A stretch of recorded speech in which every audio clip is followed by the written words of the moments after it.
Seu! Você aí, ó! Você aí! Qual foi? Tu fica parado o tempo todo aí? Nunca sai do lugar não, De novo com esse assunto? Não, peraí.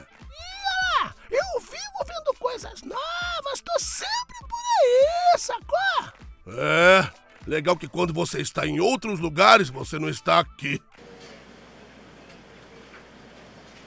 Aí, quer saber? Isso aí, ó, é inveja. Tu não sai 1 centímetro do lado da tomada, cara. Não conhece o mundo, eu, hein?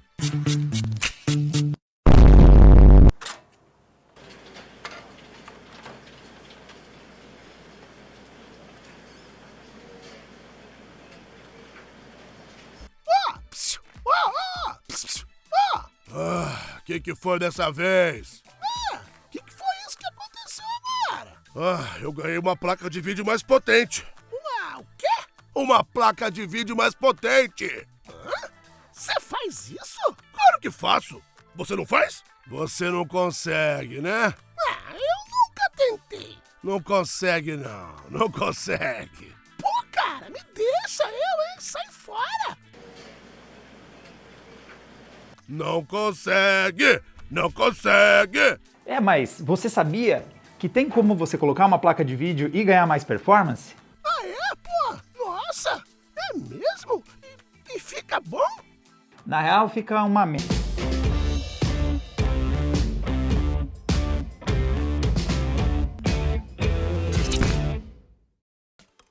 SSD Kingston NV2 deixa o seu PC mais ágil e eficiente com armazenamento rápido em PCI 4.0. Seu design de lado único torna ele um upgrade perfeito até para notebooks ultra compactos. Opções de 250 GB até 2 TB de espaço. Veja mais detalhes no link na descrição do vídeo.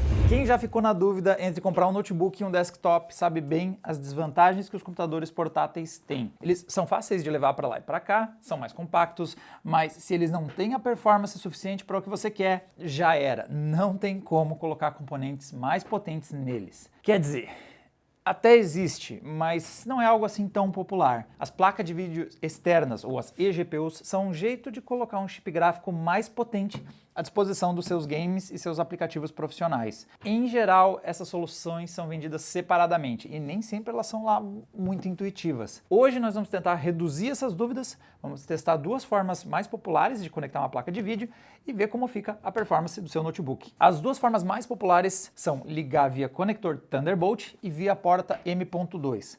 Cada uma dessas tem as suas vantagens e as suas desvantagens, em aspectos como, por exemplo, praticidade e principalmente performance. Começando pela praticidade, nós temos 2 mundos completamente diferentes. O Thunderbolt já é uma conexão para dispositivos externos. Ela já está posicionada na parte externa do notebook e normalmente está num lugar de fácil acesso. Isso, claro, se seu notebook tiver um bom design. É colocar o seu notebook na mesa, plugar o cabo e fim. E com o M.2, essa é uma conexão feita diretamente na mainboard, sem exceção. Que a gente saiba, pelo menos, não tem nenhuma exceção. E é uma conexão feita na parte interna do notebook. No passado, até era mais comum ter aqueles notebooks tipo esse aqui, ó. Esse aqui é um Acer Aspire M3 e ele tem uma portinha para você ter acesso a alguns componentes. Então você não precisa abrir o notebook inteiro. Você tirava 3 parafusos e já estava aqui acessível. No caso, ainda é um HD SATA, as memórias. Então, notebooks mais antigos tinham essas portinhas que você tinha acesso a algumas das conexões sem ter que desmontar o modelo inteiro. Hoje em dia, isso já não é mais tão comum. Agora entendi porque isso aqui não encaixava antes. O SSD que colocaram é muito grande. Ele estava muito socado, ele não entra quase. No passado era mais fácil você encontrar esses modelos, mas infelizmente hoje, normalmente os notebooks você tem que abrir toda a tampa inferior, você acaba abrindo toda ela para ter acesso a qualquer componente interior dentro dele. Então o jeito seria, pensando num notebook moderno, é adaptar algo para facilitar esse encaixe. Então fazer uma espécie de uma abertura na tampa inferior e fazer você mesmo essa portinha. Ou se preparar para toda vez que você quiser colocar essa eGPU no seu notebook, tirar uma coisa de uns 8 ou mais parafusos, que é o que a gente tem visto nos modelos atuais, remover toda aquela tampa e aí ter acesso para ligar o seu dispositivo M.2 ali da placa externa e depois que conectar, girar todo esse conjunto e pôr na mesa. Se você já não desistiu dessa ideia só da forma como eu descrevi essa montagem, a dor de cabeça ainda não parou por aí. Você precisa perder um slot de SSD do seu notebook para fazer isso. Em muitos notebooks modernos, um slot é justamente o que você tem, especialmente nos modelos ultra finos. Ou seja, não dá para você tirar o SSD que está ali, porque provavelmente também é o SSD que está o seu sistema operacional instalado. Tem notebooks com mais slots de SSD, mas a maior parte das vezes são os modelos gamers, e esses modelos gamers costumam já ter uma placa de vídeo dedicada. Então já começa a ficar menos atrativo o upgrade de performance que você vai ter com uma placa externa. E falando em performance, vamos para a disputa Thunderbolt versus M.2, e porque lá também tem diferenças importantes em termos de desempenho. O M.2 é muito mais rápido que o Thunderbolt. O Thunderbolt na versão 3, que é o que a gente vai usar nos testes de hoje, tem uma velocidade teórica de 40 gigabits por segundo, ou, para ficar mais fácil de a gente entender, 5 gigabytes por segundo. O M.2 entrega, quando você tem os 4 canais PCI Express, muitas das vezes o que você vai ter disponível no SSD NVMe, ele opera então em 4 canais PCIe. A maioria dos notebooks mais recentes vão te entregar o PCIe já na versão 4.0. Cada linha entrega em torno de 2 GB por segundo, então nós temos aqui um limite teórico de 8 GB por segundo versus aqueles 5 que nós tínhamos no Thunderbolt. Apesar dessa vantagem do M.2, ele na verdade ainda é uma fração do que a gente tem no PCIe tradicional nos nossos desktops. Com todas as 16 linhas, o PCIe 4 entrega em torno de 64 GB por segundo. Mesmo uma placa PCI 3.0 em X8 vai entregar pelo menos 16 GB por segundo. De novo, limite teórico, na prática sempre é um pouco menos que isso. Mas então, como é que é na prática? Nós colocamos duas placas topo de linha, a RX 7900 XTX e a RTX 4090, os modelos mais potentes de AMD e NVIDIA. E testamos a velocidade da comunicação ligando elas via um slot PCIe tradicional num desktop, via Thunderbolt, e também ligamos para o M.2 para conferir a velocidade máxima. A gente usou o teste de largura de banda do PCI que tem disponível no 3D Mark. E o resultado está aí na tela. As barras mais escuras são os PCIes e é visível a diferença de largura de banda que a gente tem disponível. O M.2 ele tem mais largura de banda que o Thunderbolt. É uma diferença respeitável quando a gente compara um versus o outro, só que os dois versus o que o PCI tem para oferecer é uma redução bem grande. Então tá preocupado de ver o tamanho do gargalo, não é? Especialmente se você estava cogitando o Thunderbolt. Mas que tal a gente ver isso na prática? Hora de a gente testar essas diferentes formas de ligar uma placa externa em um notebook. Nós vamos testar dois dispositivos, cada um deles usando um tipo de conexão. Então, começando pelo ADT-UREG, que é este cara aqui. Ele é um conector que usa, um acessório que usa o conector M.2. Ele inclusive tem, ó, formatinho bem parecido com aqueles de SSDs. E o outro que a gente vai testar é o L17C50. Ele é feito pela Wikingo, sei lá. Está escrito Wikingo no anúncio.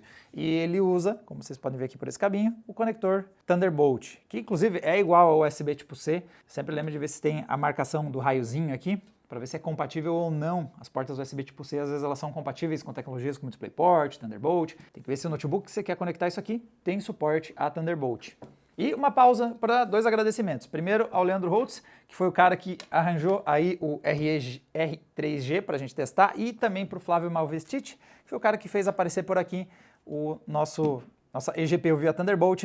Eu tenho que devolver isso aqui para ele, inclusive. Foi mal a demora. Quando a gente dá uma olhadinha na oferta desses dois, a gente vê como o acessório M.2 é sensivelmente mais barato. Ele vai custar em torno de uns R$300, já contando também os impostos que, infelizmente, estão dando uma encarecida para esses produtos que a gente compra no exterior. Já o Thunderbolt, ele passa fácil dos R$1.000. Isso aqui sai sensivelmente mais caro. Eu não sei o quanto o impacto é de um PCBzinho extra aqui, mas parece um incremento de preço muito alto para tão pouco hardware. Mas colocando a tributação, a gente vai passar fácil dos R$1.000. E outra coisa que vocês têm que pôr na conta é que isso aqui são só os acessórios. Você ainda precisa comprar a placa de vídeo e também isso aqui, a fonte de energia. Você precisa de uma fonte de energia para a sua placa de vídeo e uma fonte compatível com a placa que você vai comprar. Então, quanto mais potente for a placa que você está cogitando pôr nesses acessórios, mais potente precisa ser a fonte que você vai ligar nesse conjunto todo aqui. Inclusive, quando você estiver fazendo a pesquisa para fontes, para placas de vídeo, nós temos como dar uma mãozinha para você tentar tornar essa bagunça um pouquinho menos cara. Você pode entrar nos nossos grupos de WhatsApp e Telegram, o QR Code está aí na tela, e a gente manda as ofertas que a gente encontrar maneiras, inclusive, quem sabe, uma placa de vídeo para você encaixar nesses acessórios aqui. Se você está achando que isso aqui já está ficando meio com cara de gambiarra, espera para ver onde a gente vai testar tudo isso aqui. Os testes foram feitos nesse Frankenstein aqui, também oferecimento de Leandro Holtz, que dropou aqui na redação. Sim, ele parece um monstro do Dr. Frankenstein, porque foi o jeito que a gente encontrou para testar. O Thunderbolt é muito fácil de resolver, porque se você tem um notebook que tem uma porta USB tipo C compatível com DisplayPort, é conectar e começar os testes. Já o ADT-R3G aqui, esse cara nos deu trabalho. Primeiro você precisa de um notebook que ele tem que ter um slot M.2 sobrando, o que não é sempre que você encontra. Para piorar, em notebooks gamers que tem 2 slots, a gente teve umas dores de cabeça conectar placas externas. Quando tem uma GeForce dedicada no notebook, a gente não conseguiu fazer o driver usar a placa externa. Ele tem alguma incompatibilidade quando você tem, especialmente as tecnologias como NVIDIA Optimus Advanced, né, que é de distribuir GPU, com o gráfico integrado e o gráfico dedicado. A gente atravessou um outro gráfico dedicado e acredito que a tecnologia não estava organizada para lidar com 3 gráficos disponíveis. A gente não conseguiu ativar o gráfico dedicado na placa externa. Ele ficava sempre querendo usar o gráfico dedicado, mas que estava dentro do notebook. Com toda essa confusão, o jeito foi usar esse rolê aqui. Esse jeitão de bugiganga dele aqui, ele é um daqueles mini PCs, e o mais interessante é que ele tem muito hardware de notebook. Inclusive o processador dele é um Core i7 da linha voltada para notebooks. As memórias, não sei se conseguem ver porque ele está meio aberto aqui, também são as memórias de notebook. E ele é o cenário ideal para a gente testar, porque ele tem 2 slots SSDs, então a gente consegue ter um para o sistema e um para a conexão da eGPU, mas ele ainda tem algumas conexões SATAs aqui. Então deu até para ligar para os nossos SSD SATAs com os games instalados e rodar os nossos testes. E era importante que fosse uma bancada que conseguisse testar os 2 cenários para ter uma igualdade, né, no hardware, no restante do hardware disponível e principalmente ser um hardware de notebook também torna esse nosso teste mais verossímil. Para esse comparativo nós vamos usar múltiplas placas de vídeo, tanto Radeon quanto GeForce, e também vamos usar diferentes patamares de preço. Então a gente vai partir desde placas muito caras com altíssimo desempenho até algumas plaquinhas um pouquinho mais fraquinhas, até mais antigas, para a gente ver como escalam essas soluções quando você tem diferentes níveis de performance. Nos testes nós temos dois benchmarks sintéticos, o Firestrike Ultra e o Port Royal do 3D Mark, e games a gente testou 4. A gente testou Cyberpunk 2077, Red Dead Redemption 2, Horizon Zero Dawn e Call of Duty Modern Warfare. Isso resultou em muitos testes. A gente tem mais de 80 testes rodados ao total. Tem muita barra aqui na minha frente. Só em gráficos a gente tem mais de 20 gráficos. Se você quiser ver tudo isso aqui, todas essas informações estão lá no artigo em texto no site. Você pode esmiuçar cada um dos nossos testes se você quiser ver mais detalhes do que foram as nossas descobertas. Para manter um pouquinho mais da nossa sanidade em dia, eu tentei compilar esses gráficos em torno de algo que é o que a gente mais está interessado. Então, você pode ver cada uma das barras aqui, ó, pode ver a progressão de performance em cada teste, em cada combinação, mas eu tentei simplificar em um único gráfico que mostrasse o que é o que mais importa, que é quanto de performance nós estamos perdendo quando a gente usa as eGPUs versus a performance que essas placas têm para oferecer se a gente ligasse num desktop tradicional. A forma mais capaz de condensar as informações é essa aqui que eu tenho na minha tela aqui. Essa é a perda de performance em percentual, comparando as placas rodando em Thunderbolt, em M.2 ou rodando na conexão tradicional PCI. Então funciona da seguinte forma, cada linha é uma placa em uma conexão. Então nós temos lá no topo do gráfico RX 580 usando Thunderbolt, RX 580 usando M.2, lá embaixo topo de linha 4090 usando Thunderbolt, 4090 usando M.2 e cada bolinha dessas é um teste. Então aqui tem o Cyberpunk, aqui na 580, aqui a gente tem a 1060 rodando Horizon Zero Dawn. E o que vocês têm que observar é que quanto mais para a direita tá essa bola, pior, porque quer dizer que ela está perdendo mais performance. Então o nosso grande perdedor foi essa bolinha aqui. Horizon Zero Dawn perdeu 65% da sua performance rodando numa 4090 no Thunderbolt. Vamos lá ver isso. Então, teste da 4090 aqui, vocês vão entender por que aquela queda é tão brutal. A 4090 tem 203 frames rodando na nossa bancada de testes com o Core i9 13900K, no PCI 4.0 16X bonitinho. Ele cai 40% quando vai para M.2, então vai de 203 para 121 frames, e quando usa o USB tipo C, ele cai para somente 71 quadros. Então aqui está a nossa queda de 65% de performance, a queda mais brutal desse nosso comparativo como um todo. Mas se eu vou lá nas bolinhas e mostro para vocês, tem várias bolinhas que estão bem perto do zero. Então, por exemplo, ó, nós temos aqui a 580 teve 0%,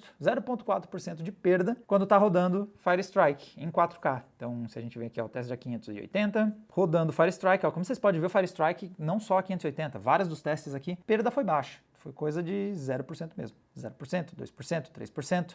Então, vê que nesses casos, no meu gráfico, essa bolinha é representada, esse teste é representado por bolinhas bem próximas do 0%. E essa área cinza é uma zona de calor, digamos, né? Onde mais testes se situaram. Então, vocês estão vendo que tem uma distribuição de testes.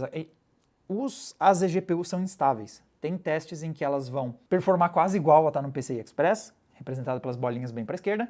Tem testes que elas vão perder muito desempenho. Quando a gente filtra pelo tipo de conexão, a gente entende as diferenças. Então, se eu vou aqui e peço para só mostrar os testes com Thunderbolt, perceba como a distribuição, se eu fosse tentar ver a zona de calor mais perceptível, principalmente nas placas um pouquinho mais potentes, veja que elas estão situadas principalmente entre os 20% até os 50%, 60%.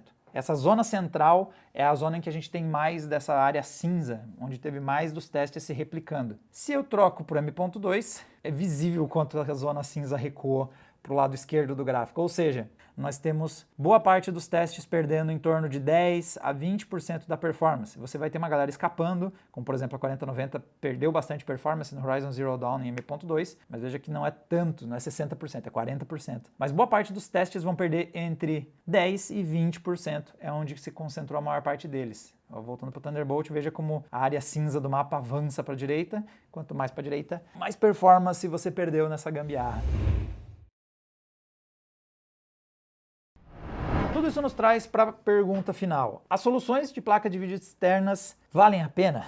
A verdade é que elas sempre têm um problema. As duas soluções que nós testamos. A que tem a praticidade, que é ligar o Thunderbolt, isso aqui é muito fácil, é literalmente como conectar um pendrive no seu notebook. Ela tem muita praticidade, mas ela tem graves gargalos na performance, porque ela realmente tem pouca largura de banda de comunicação e o resultado é essas quedas de performance muito situadas entre os 20% e os 60%. É bastante desempenho que você está perdendo da placa de vídeo por causa disso aqui. E a que tem mais desempenho, que é ligar essa conexão M.2, ela é, sem tentar tornar isso suave, é um pé no saco. Isso aqui é muito ruim. Vocês têm que entender que para conectar esse rolê você tem que virar o seu notebook de ponta cabeça. Mas você liga isso aqui, aí depois você conectou uma placa de vídeo e uma fonte, você tem que vir e desvirar todo esse conjunto. E aí usar o rolê toda vez. E aí agora se você quer sair com esse notebook, você faz essa manobra toda de novo e desconecta. Lembrando que você está mexendo num slot que está ligado diretamente na mainboard do seu notebook, ou seja, eu não me sinto muito confortável em ficar fazendo isso comparado com fazer isso. Então realmente é difícil, você tem que escolher entre um que entrega uma performance bem consistente, mas é muito pouco prático, e outro que é muito prático, mas tem um impacto em performance bastante perceptível. Mas assim, não pense que tudo isso que a gente listou é em vão. A gente tem ganhos de performance que seriam impossíveis com outras técnicas. Então, por exemplo, nós fizemos os testes com o Asus ZenBook 14 e olha só, a performance do gráfico integrado dele, que é o Intel Xe, que é até um gráfico integrado robusto, considerando que é ultra fino e é um gráfico integrado, usando a eGPU, a gente tem saltos que são algumas centenas de porcentos. Então, por exemplo, com a 4090 a gente teve 289% de ganho de performance, uma 7900 XT teve 350% de ganho de performance. Não é que você não ganhe desempenho, você consegue patamares de performance que seu notebook não era capaz de fazer isso. E detalhe que outras situações em que você perde menos performance, isso é mais vantajoso. Então, o mesmo Asus ZenBook 14, quando a gente testa o Blender, perceba que ele tem aqui, ainda perde performance, mas é menos comparado com os games. E nessas aplicações que você não tem dependência da latência do sistema, olha como você tem ganhos de mais de 100%, 150% numa aplicação profissional. Você consegue melhorar sensivelmente o desempenho do seu notebook para trabalhar. Se você monta esse setup, mesmo que seja o Thunderbolt com todos os gargalos dele, você vai chegar em sua casa, vai conectar esse cabo Thunderbolt e ele vai subir de desempenho, vai conseguir jogar games que ele não rodava, vai conseguir terminar aplicações profissionais em um tempo muito acelerado via placa de vídeo, mas vocês têm que estar cientes nesses impactos em performance. Inclusive, se você está curioso para ver isso em ação, nós temos uma live com cada um deles, tanto o 3S R3G, não tem nomes muito simpáticos desses rolês, tanto o R3G quanto esse aqui que eu chamo ele de Cláudio. Tanto o Cláudio via Thunderbolt quanto o R3G, os dois nas lives foi possível jogar, deu para ligar eles num notebook e ter um gameplay que não alcançava todo o potencial das placas que a gente estava usando, mas dava para jogar. No mundo ideal, nós teríamos que ter um padrão de conexão externa. Só que, infelizmente, a gente já viu isso, mas sempre foram iniciativas isoladas. Então, por exemplo, a gente testou um Alienware 15, mais ou menos ali na época, finzinho do Antigo Testamento ali, lá por 2016. Ele tinha um conector específico no notebook que era para ligar uma unidade aceleradora externa, que eles deram um nome pomposo assim para aquele rolê. E a gente conectou uma 1080 e teve saltos de performance, mas de novo, uma conexão específica do Alienware que não estava mais presente em versões futuras. E a Asus também já fez isso. Nós vimos isso no ROG Ally, que ele também tem um conector que lembra muito a vibe desse Alienware, também feito para placa externa, mas também feito com acessório específico para Asus com tecnologias específicas deles. Então, infelizmente, as duas soluções usavam conexões proprietárias, isso tirou muito da efetividade e também adoção. Ninguém adotou esse padrão. Então não é à toa que tanto as Alienwares atuais não têm mais essa conexão, e também é o caso do ROG Ally, o seu sucessor, o ROG Ally X, ele tirou fora esse conector de eGPU da Asus e colocou no lugar uma porta USB adicional, inclusive com suporte a DisplayPort, a Thunderbolt, justamente para, se você quiser usar essa solução aqui, você tem mais uma porta USB que dá compatibilidade com ela e não o conector proprietário da própria Asus. Então, galera, resumindo, tem sim oportunidades de vocês aumentarem o desempenho do seu notebook usando esses produtos que a gente testou hoje. Mas vocês têm que estar cientes que se vocês vão encarar uma GPU, vocês têm que estar prontos para os vários poréns dessa tecnologia. E vamos torcer que no futuro as soluções melhores surjam. Afinal, de tempos em tempos a gente vê algumas empresas arriscando coisas aqui ou ali, mas ninguém parece ter cravado uma solução final para esse rolê.